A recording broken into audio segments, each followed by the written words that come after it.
Yeah. Okay, cool.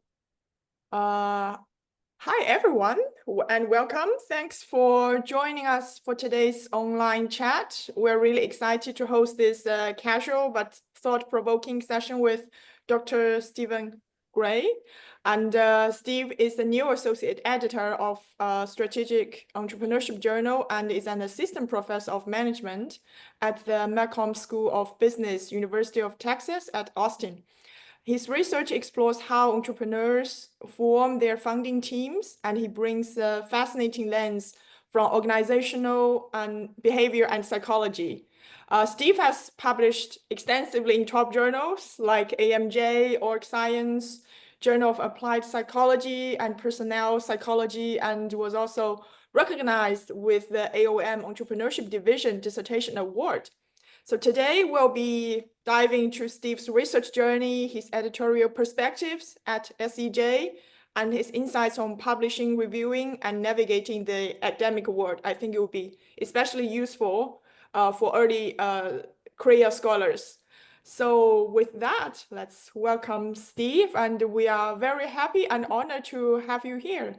Thank you, Sue, and I appreciate the opportunity to share a little bit and excited to be a part of the SEJ community.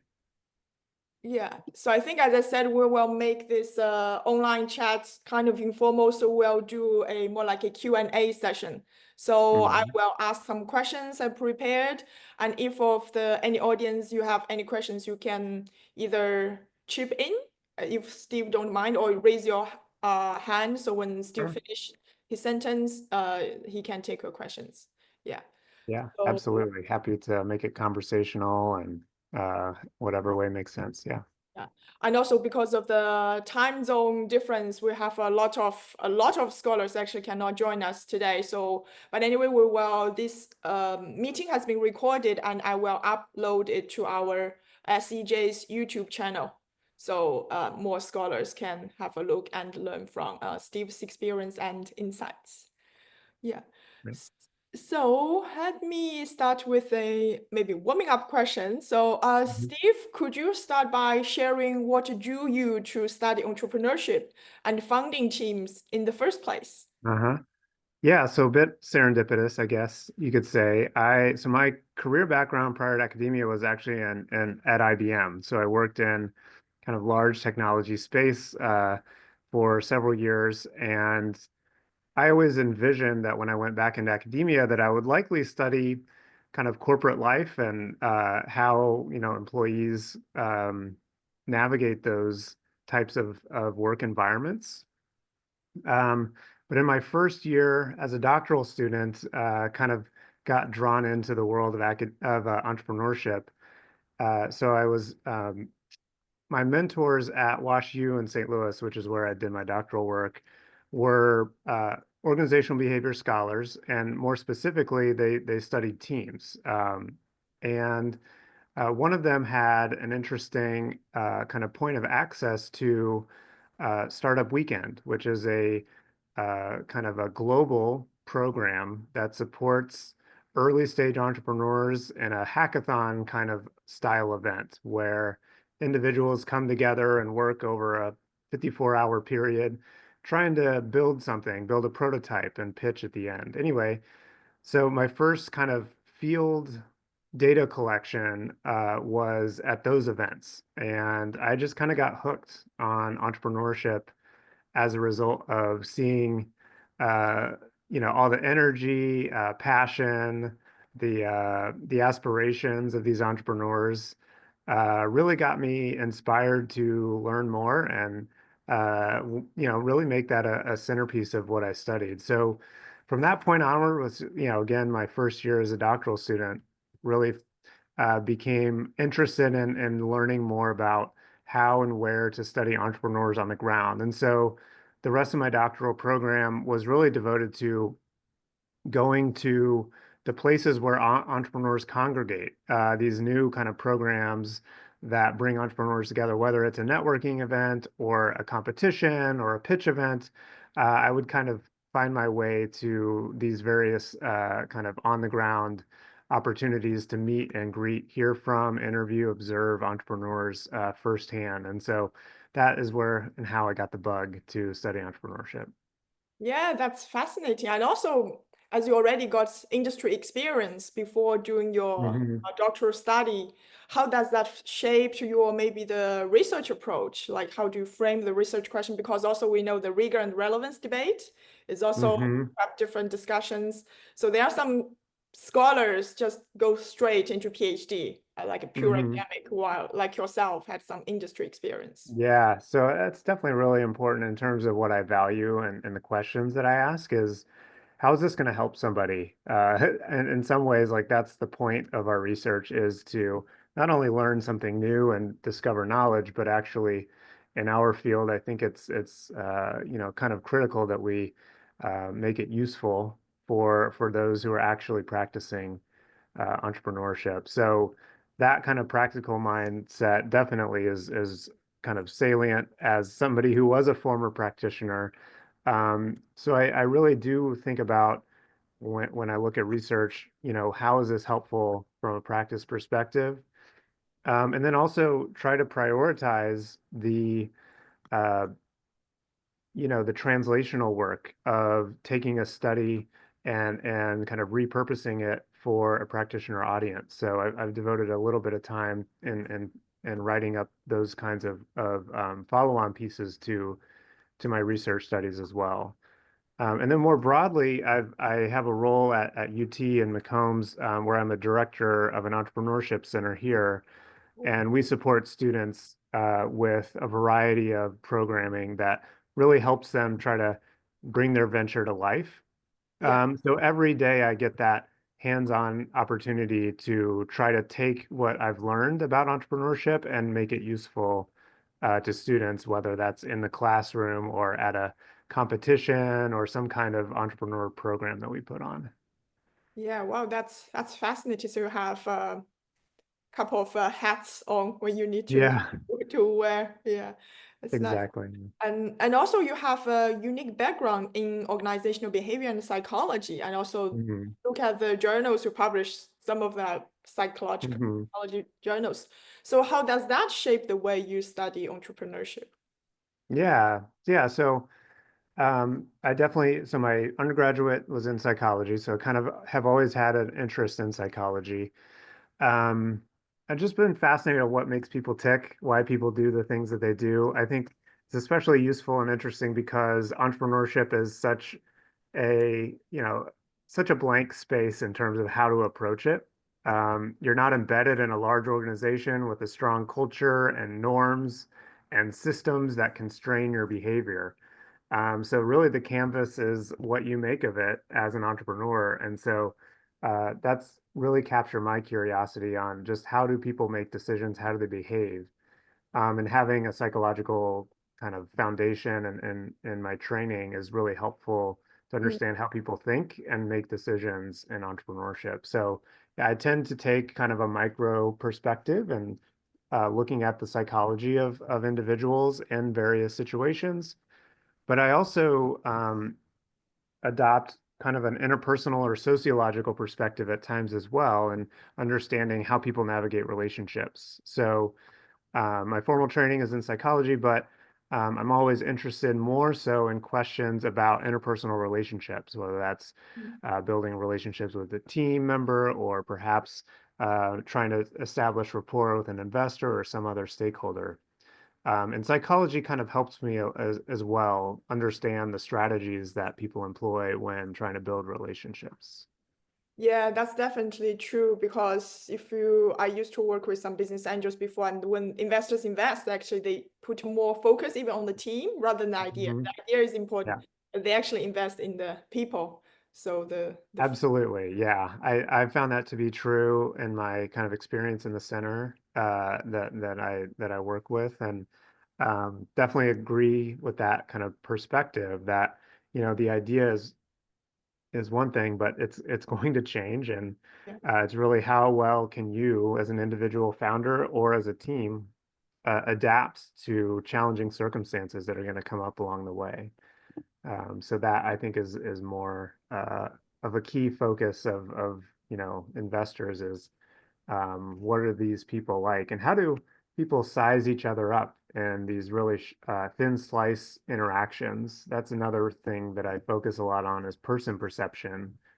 Yeah. We oftentimes, if you're talking about a VC, have very limited access to information about a founder and are relying upon signals, cues of various types, some of which are intentionally set by the founders in a way to try to manage an impression, and others kind of slip out Mm, unintentionally. And so understanding how people, whether that's an investor looking at a founder or maybe a founder looking at another potential co-founder, yeah. how do we size each other up and make those judgments on relatively limited information?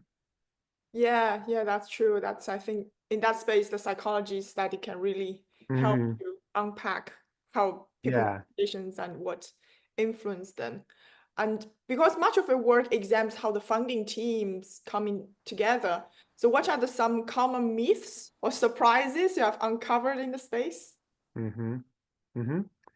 Yeah, so I think one myth that was originally, it wasn't necessarily a myth that was stimulated by academic research, but it was I think a misinterpretation of some early findings around founding team formation, which is that people just partner with their friends and they don't really give much thought to their team members' choices of who they want to co-found with. Um, and as a result, they just have these homophilous teams and they're kind of just put together sporadically without much forethought. And it didn't, so I think that definitely happens sometimes, but I don't know that that is always the case, or maybe even in some situations, the normal kind of path of events. And uh, in my own conversations with entrepreneurs who are in the process of trying to put together a team, they seem to be quite thoughtful, deliberate, and effortful in putting together, identifying who would be a good match. Yeah. And what I found in my work was that really it's not so much the challenge is not so much knowing who should be my co-founder. Oftentimes, if you ask founders, what does an ideal co-founder look like? They'll give you a response that is pretty consistent with what the literature shows is a good co-founder in terms of the compatibilities that you want. Yeah. However, the challenge is more in getting them. And so it's not knowing what's the good ideal co-founder, but it's the getting of the ideal co-founder that's the real challenge. And so that's where most of my research revolves around is the social process, the interactions that unfold between entrepreneurs and those they're trying to recruit to their ventures and trying to understand the interaction patterns that can be more helpful Mm, uh, than others. So that's kind of one myth is that I think entrepreneurs are often trying to find the right co-founder. yeah. And if we're looking at who they actually end up co-founding with, it may not look like a good match. Mm, And part of that may be just a function of them having to settle after a long and rather unsuccessful kind of effort in enlisting and enrolling and recruiting folks. So they might have been targeting the right people, but just not had the right approach to recruiting them. And mm. that's why we see these somewhat dysfunctional patterns of founding teams being more homophilous, especially in terms of skill sets than you would want or hope for. Yeah, that's true. It's not easy, and especially when you are startup, how can you attract people, especially more talented people, to convince them to join your team? Yeah. Start something of a very high failure rate. Yes. Yeah. So in my work, my data sets in particular, I see that founders are oftentimes interacting with up to 10 or even more people Mm, uh, on average before they find someone that's a good fit. And what you have is you have to mutually opt in. You have to uh, after the conversation, appeal to what the original founder wants, and do they pass the bar, so to speak, in that regard? But then the other person has to then dive in head first into this venture, which is a pretty tall order. So entrepreneurs are trying quite hard yeah. over a long period of time, and oftentimes having to settle for someone who may not have been their first choice, and that's what I see a lot in my kind of the context in which I've studied team formation. Yeah, that's interesting. And do they normally give themselves like a deadline, like by end of I or think, pressure from the yeah, teams? I think that it could be like a kind of a runway type of a situation. It's like each person might have like, well, I've got to get this going. I've got to build this prototype and I need my co-founder to help me build it. Yeah. And I've got a certain runway of discretionary funds that will carry me through this deadline. And then if I don't get it by then, I'll either change my preferences and who I want, or maybe I'll even abandon my venture.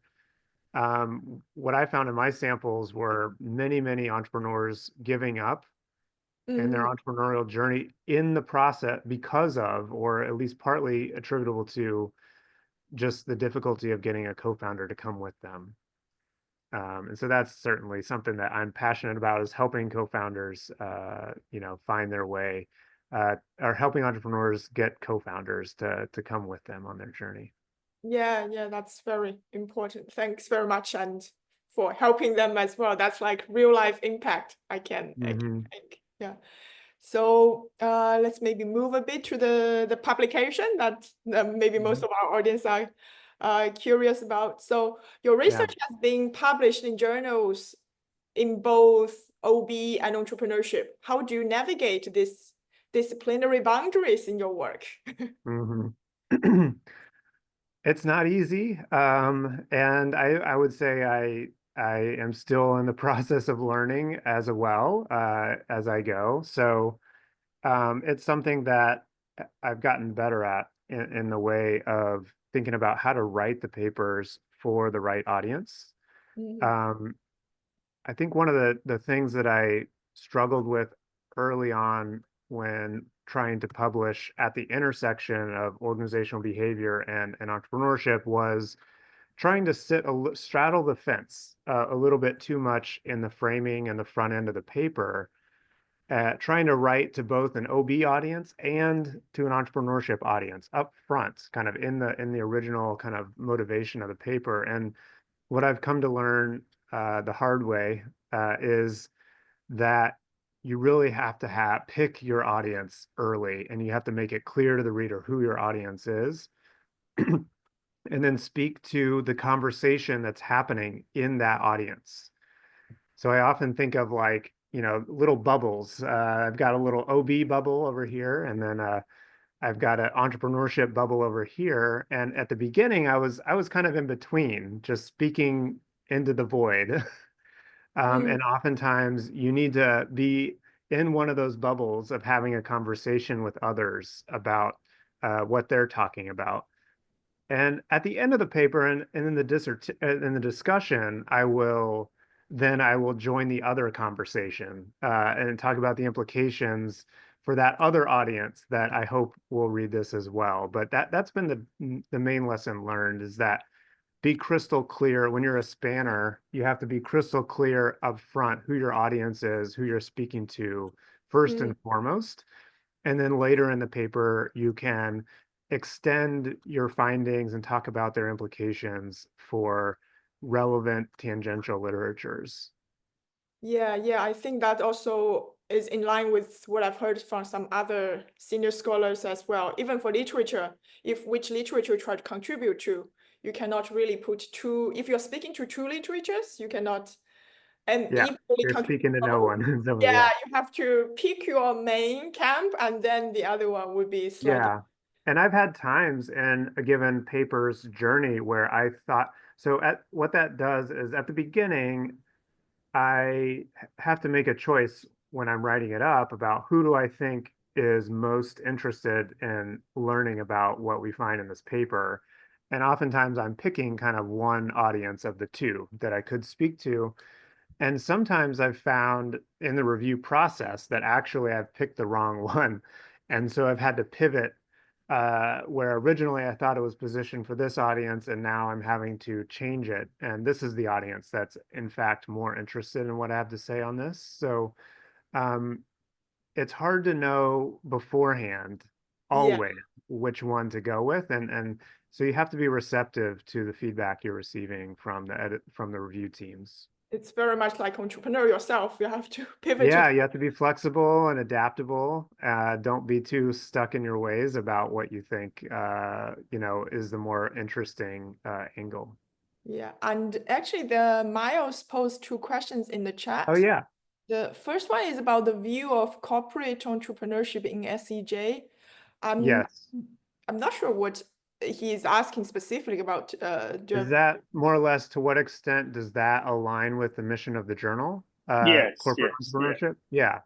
yeah, Uh, Um, you know, from my vantage point, my perspective, it absolutely is relevant. Anytime you're starting something new, whether that's in a startup uh, environment or whether that's kind of within a larger corporation, I consider that to be kind of uh, relevant to the journal and its mission.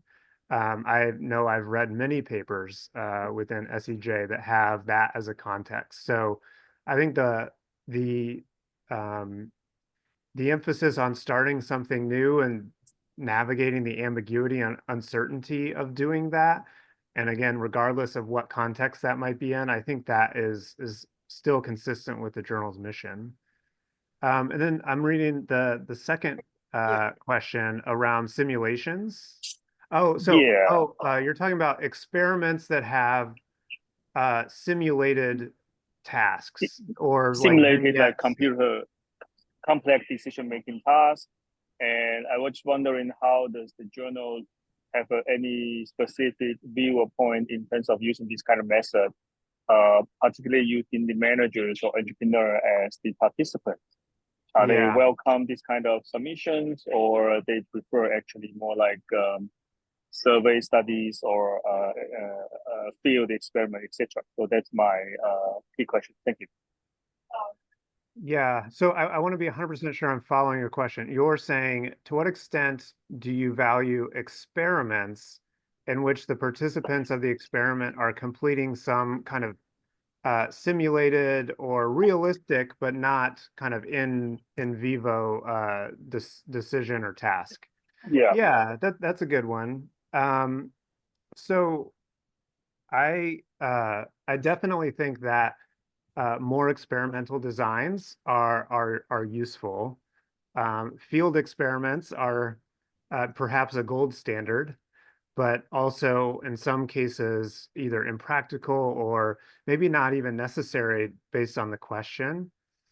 Um, so my own perspective is I tend to value simulated tasks and experimental designs, especially when what the question is focused on in the research study has to do with cognition or how people think, um, and maybe a little bit less about how they would act in a different situation. So if it's an interpersonal behavior that you're really focusing on as your DV, I might want to see that in a more realistic situation because I might say something about what I would do in this social situation that may not map onto what I would actually do if I were put in that.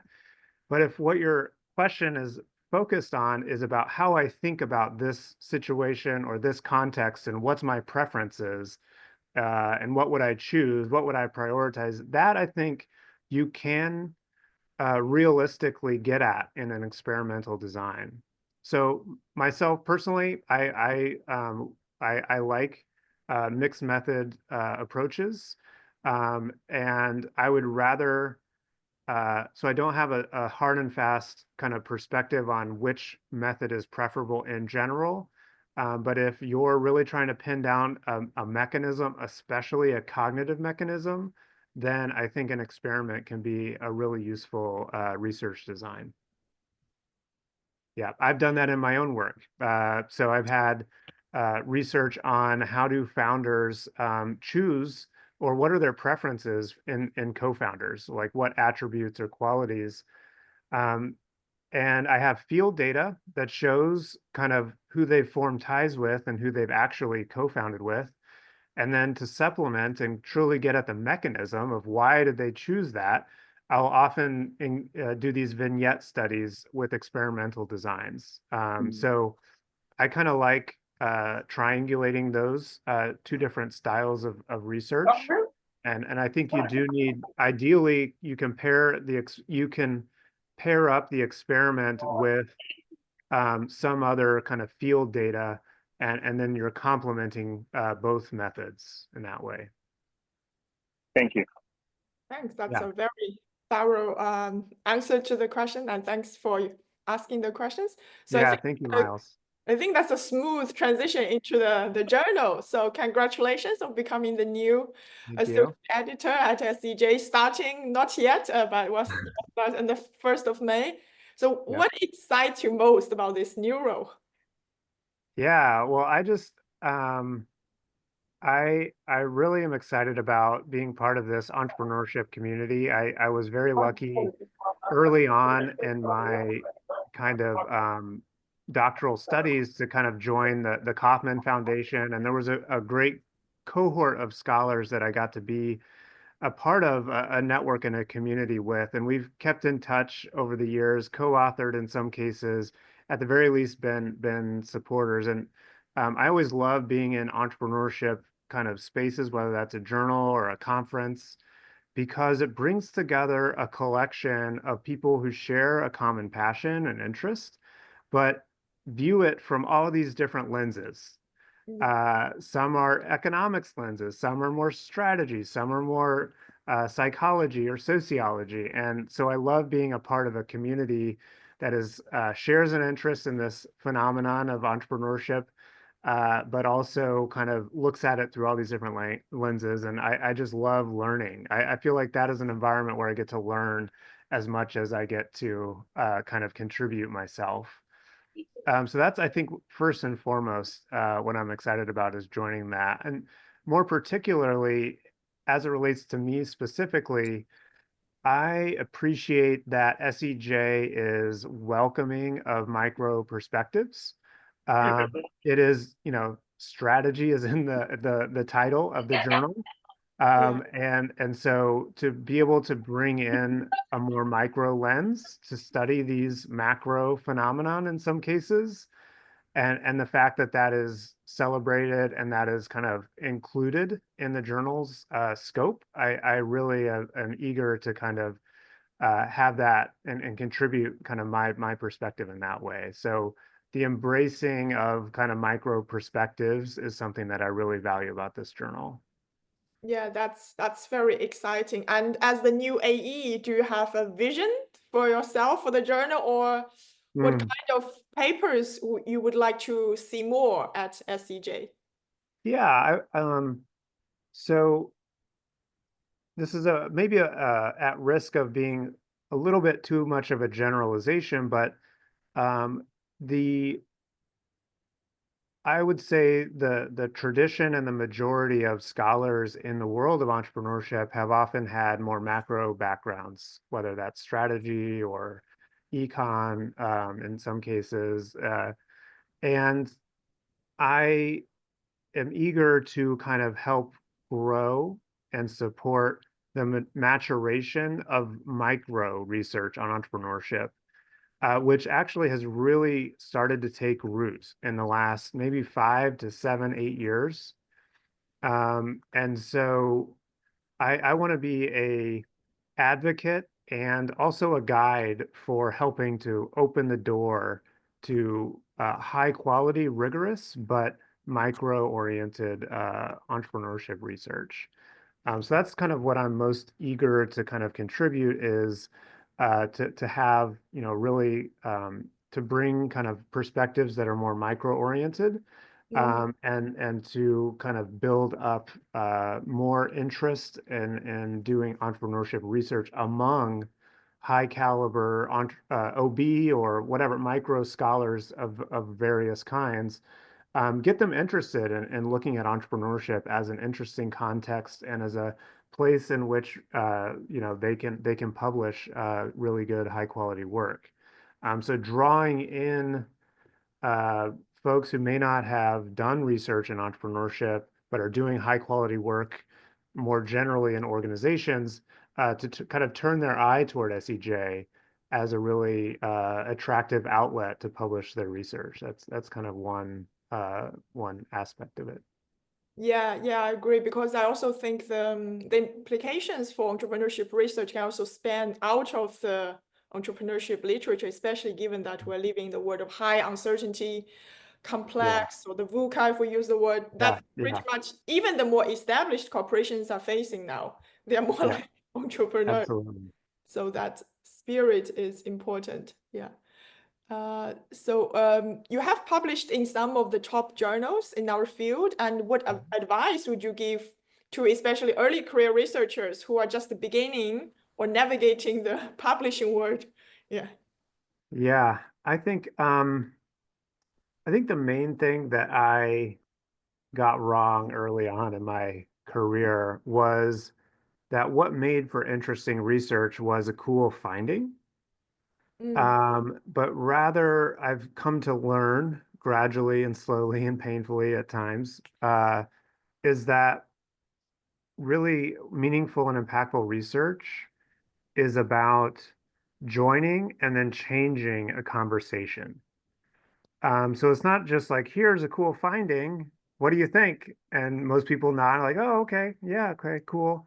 But instead, what really makes for impact is showing that you are listening to the ongoing conversation that various groups are having about whether that's a certain aspect of entrepreneurship, that you know what the conversation is like and you know where it's left off, and then you can join in the conversation, and add something new to the conversation in a way that hopefully spurs and triggers a new direction for that conversation to go down.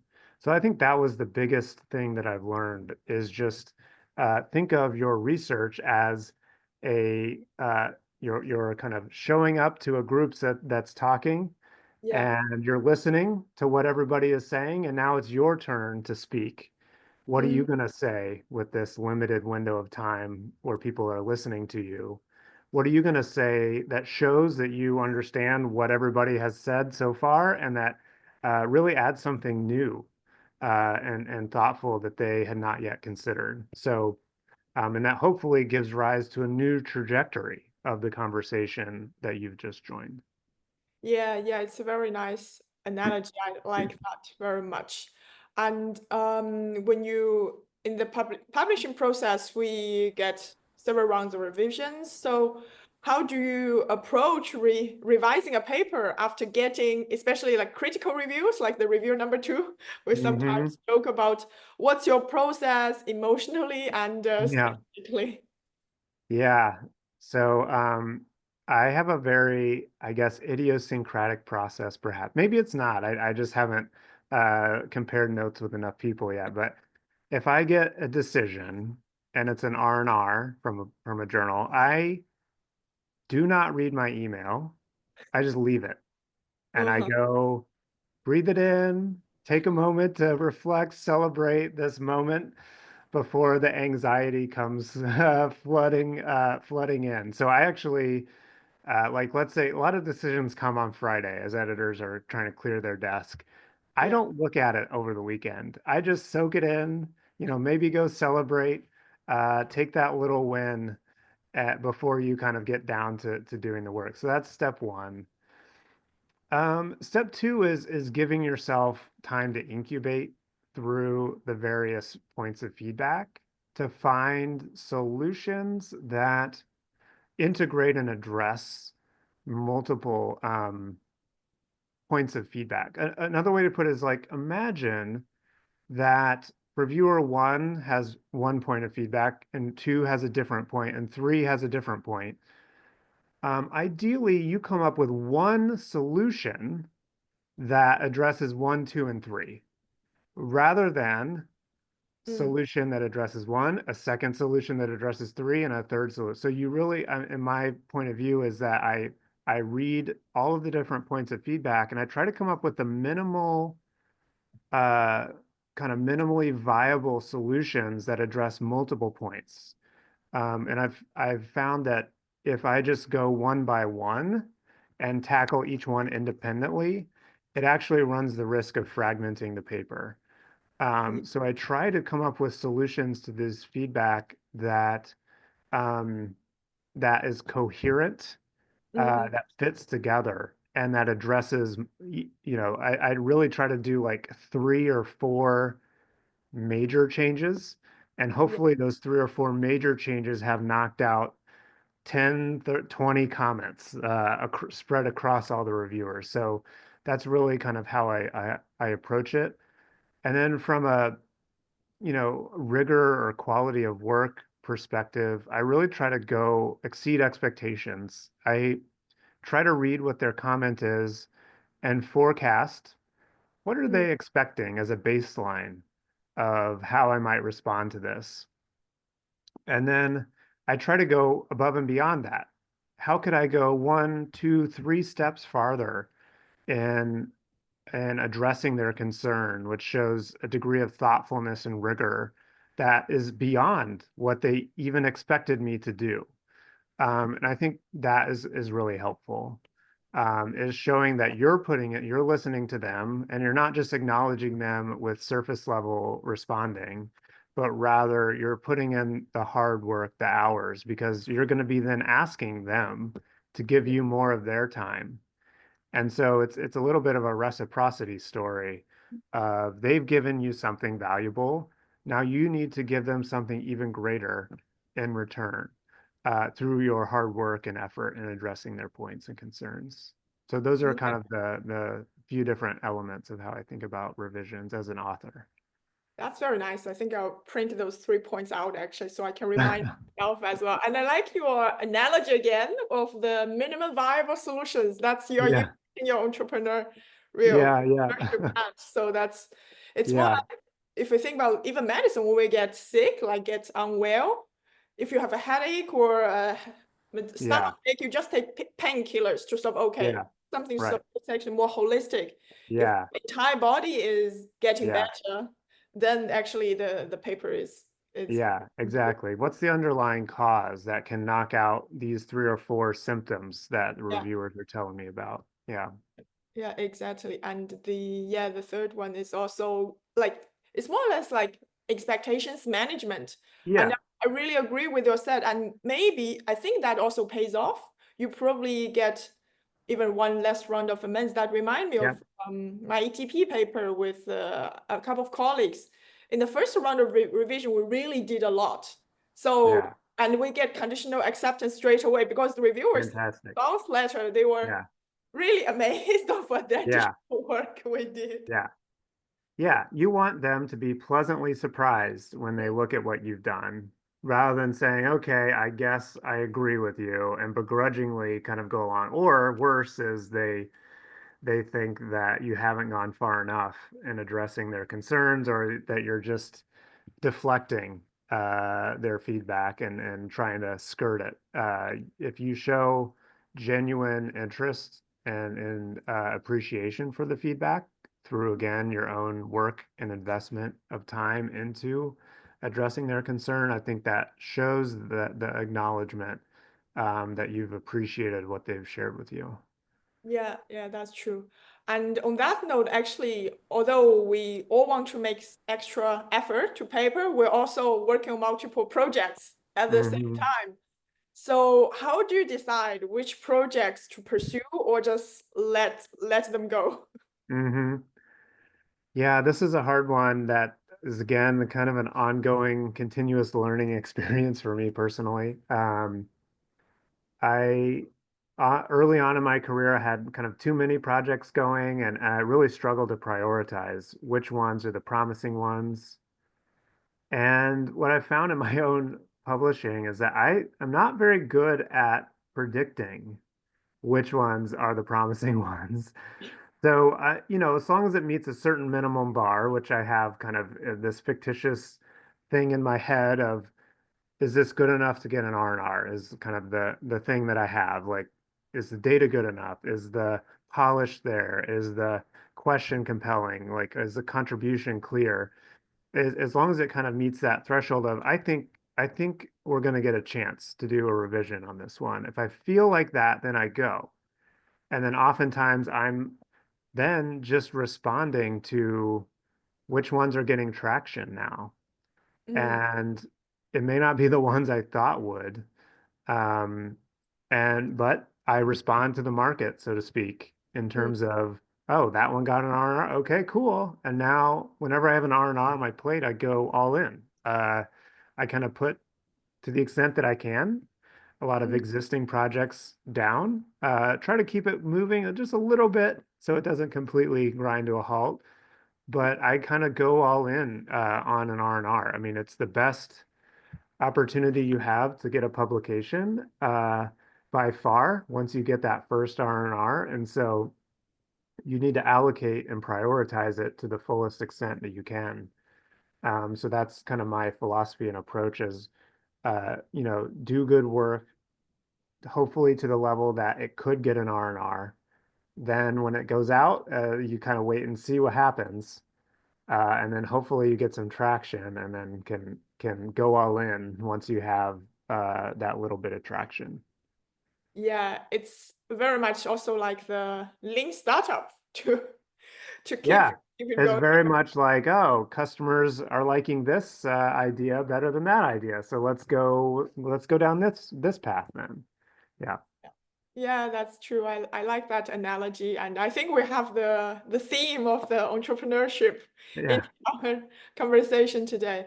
And Yeah. of course, beyond the work, the publications, you also have some like teaching responsibility Mhm. and also personal life. So how do you stay focused and motivated with the Yeah. high intensity work, I suppose? Yeah.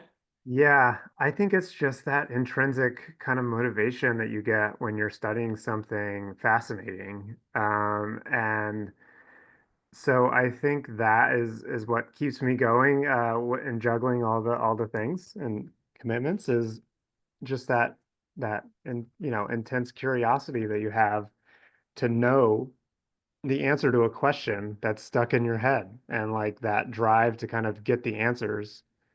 Um, that's what really drives me is like just that curiosity factor. The review process and the publishing process is challenging because I've already got the answer to my question. And so like in some ways I've satisfied my curiosity and like, but now I've got to kind of convince others. And that's a little bit more challenging, I think, from a balancing all of it perspective. But when I'm in the heart of a research project, I mean, it's just kind of on my brain in those down times when I'm waiting for my kids at their practice or when I'm driving on the way into the class, to the and teach in the classroom, I've got this question kind of floating around in my head. What about this? What about that? And so that's what kind of keeps me going. Yeah, that's true. I think the curiosity and passion for a certain topic is definitely very important because I remember when I first started my PhD, I got two advices. One, choose your topic wisely and choose your supervisor wisely. And have your supervisor for a long time. That's even, people are joking, it's even longer than the average length of a marriage. So you need to Yeah, choose that person wisely. And the topic that can is good stay with you advice. even longer. Yeah. Right. For the Absolutely. Yeah, I am definitely grateful. And those are interdependent choices because I can remember with my advisor trying to convince him about a dissertation idea, and I spent all this time trying to argue my way into getting him to agree, and he kept pushing back. And eventually he just was like, no, we're just not doing this. And I pivoted into a new direction, and I owe everything to that because it led me to a more interesting and compelling research question that Mm. helped set the stage for my dissertation work, and one thing led to the next as a result. So topic choice and advisor choice, really critical and interdependent. And so I'm grateful for my advisor, Stuart Bunderson, for pushing back on my initial idea and pointing me down a new path. Yeah, that's nice. Are you supervising any PhD students at the moment? Hmm. Yeah, I've got a few students that I work with, one of whom is that I've published with, and she is about to defend her dissertation and take a tenure track role at South Carolina. So Jamie Strassman, and Nice. Congratulations. she's an expert on gender, and so I kind of bring the entrepreneurship angle. She brings the gender angle, and it's a really useful kind of complementary pairing. And then I've got a couple of earlier stage doctoral students, Mm, May Alexander, who was actually a co-author in the paper that I briefly shared oh, earlier on team formation with you. yeah. And then also Alexa, as well as a first-year doctoral student. And she has an interest in entrepreneurship and gender as well. So um, I really enjoy kind of exploring these topics with doctoral students. It's definitely a passion of mine. Okay, yeah, and I can maybe ask a question for myself because what's your criteria when you select PhD students? Because I suppose I will have to do this or I will do this Uh-huh. next couple of years. So what are the characteristics you're looking for?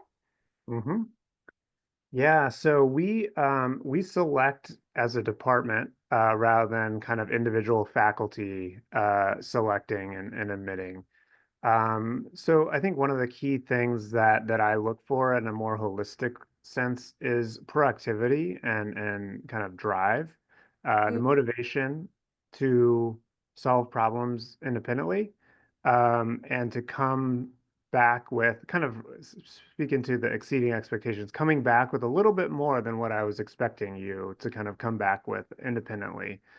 mm, So again, that's hard to evaluate in the admissions process, but just little cues that signal proactivity and a resourcefulness to do a little bit more with the situation than what you might have expected. Those are kind of two key things. And then in the context of an actual project, I really focus a lot on what stage are they, what are their other commitments, what are their other kind of projects that they have. I really want to make it meaningful and valuable to their development in terms of their career. Um, and so I will kind of tailor and kind of design a role on the team in a way that aligns with what they're doing, what their priorities are. And then, it might evolve from there. Maybe the role gets a little bigger, or maybe it gets a little smaller, depending on how things evolve from there. But um, I try to ask every doctoral student in a given collaboration, what are you hoping to get out of this? What skills do you want to develop? What feedback can I provide? And what's your kind of timeline? That's a big one because there are different expectations around when certain things will get done or not. So those are all conversations that I start with when looking at a co-authorship with a doctoral student. I think your doctoral students are really lucky to have you as an advisor. Yes, I Oh, feel thank you. I appreciate that. you for them. And okay, let me just proceed with the final question, maybe Yeah. slightly less work related. So outside of research and work, what's something you have recently read or done that inspired you? Oh, wow. Um, well, let's see. That's a good question. I think the one of the most inspirational things, like things that I'm just loving about life at this point in time is so I have two kids and they're getting a little bit older to the where they can travel Yeah, yeah. to far off places. And so, one of the great things about an academic kind of profession is that you have a little bit of flexibility, especially in the summer months, to travel and see the world. So just getting to like share my love of travel and my interest and curiosity of different cultures and getting them to cultivate that passion for themselves and that curiosity for themselves has been great. So speaking of Mm, that, looking forward to this summer where we're all going to go do a little European vacation in the Nordics. And so really eager to kind of show them that part of the world and get to experience it myself with them. yeah, that's true. That's true. And I remember when I was a kid, my parents also took me different places. I think that's also, it's not just to see new places, it cultivates some seeds of curiosity and also Yeah. to appreciate different perspectives because there are people on the other part of the world living a completely different life Yeah. with Yeah. Yeah. It's easy to kind of yeah, have a narrow focus and not fully understand all the different ways in which people live all around the world. And so it's fun to get to see their perspective get broader. Yeah. Yeah. Do you have any plans to travel to Australia, New Zealand this Oh, time? I'd love to. I would love to come there. Absolutely. I've been to Australia before, had an amazing time. I would love to bring the whole family down there and check it out. Yeah. Yeah, that would be nice. When is your next sabbatical? Do you have it planned Oh or? yeah, good question. I don't have a kind of date on that one, so I gotta do some follow-up to figure that out. Yeah. Yeah, no. But I'd love to swing by and say hello and bring the whole family with me. Actually, one of my younger daughter's friends at school, her dad is a UT professor as well, and he's on sabbatical, and he's taken them all to Australia. Actually, Oh, he's in finance, and so he's taken them all on this really big adventure. So I'm sure they'll